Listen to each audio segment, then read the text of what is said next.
You're behind, but you're also ahead. You're behind, but you're also ahead. You're behind in a sense because guess what? You're only going to grow older. You're ahead in a sense because you're aware that you're behind, and the only thing that you can do is to take that next step and go for that jump or that risk that you're willing to do that's going to change it all to get you ahead. But if you're not willing to get ahead, then you're behind. Does that make sense? I've talked to thousands of people over the past couple years, over the span of years, from sales calls, from business owners, from entrepreneurs, from people my age who are not entrepreneurs. And it's this constant battle in their head of thinking, especially from an age perspective, that they're behind or they're ahead. You got a 17-year-old doing millions of dollars a year, they're ahead, right? You got someone that's 29 or 30 or 35 and trying to figure out their life, they're behind, right? And then when you look at these two different, prospects, our ideal human, what's the word? I can't think of the word. When you think of these two humans, right, you put yourself in this comparison in the middle of it all, where you look at yourself and you ask yourself, okay, I'm 22 years old, I'm behind, but I'm also ahead. But also there's not too many 22-year-olds doing what I'm doing, and also there's not a lot of 50-year-olds doing what I'm doing, so I am ahead in that sense, but realistically there's a 17-year-old doing twice as what I'm doing, I'm behind. And this is where comparison can be the thief of joy, but also I believe there's a good way to place yourself as a comparison among someone else, and a good way to give you inspiration and to inspire you. I love seeing a freaking 17-year-old build big AI apps. Like I've seen another day, that's fucking dope. I was 17 smoking weed and drinking.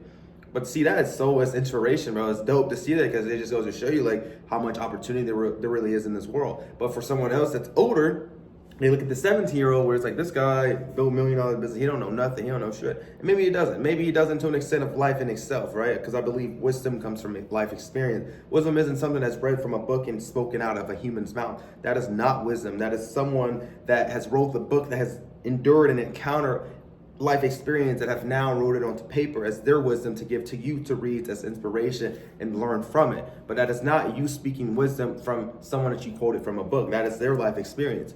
So the only way you ever really truly gain wisdom in terms of life is experience. But point being is, we have this comparison, we have this thought to always compare ourselves among being behind and being ahead. But it's like, which one are you really? Are you just someone within the middle? I think in order to get ahead in life, you take what you're not willing to do and wanting to do, which is that risk to get you to the next step, is to take that, knowing that whatever you do in the reality in the beginning of that will put you far in a better position than where you are now. That's most people. Most people are not willing to take that next risk.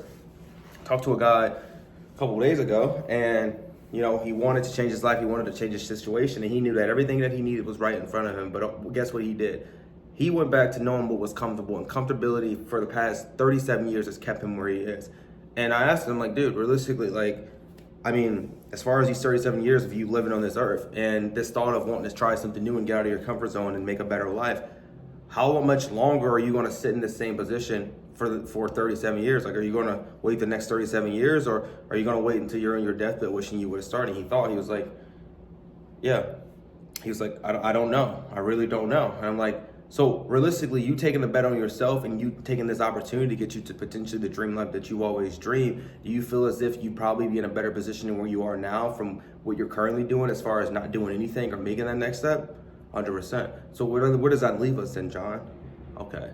You see what I mean? So it's those things where it's those opportunities that God places within you, in front of you, to let you know that like what you're looking for is right in front of you. But so many people get so much in their heads to think like, I don't think I'm capable of doing this. But the only time that you're truly not capable to do something, the minute you place that within your mind, because what you place in your mind can become your reality. And the minute you place these negative thoughts into your memory brain, it then just builds an imaginary dam to not let anything new come in here. And then that's where you limit the belief of thinking what you can really do in this world. Whereas then you have to let that dam down, and you have to allow the ideas and experimentations and the persistence and the consistency to continuously flow through your brain as in lessons, as in blessings, as in opportunities that God gives us. Because at the end of the day, God is number one. God makes our decision. God allows us to see what we need to see and what we don't need to see, and also puts us through things that will show us life lessons and gives us wisdom to speak. Just how I'm speaking to you. Everything that I'm talking about is life lessons that I personally learned.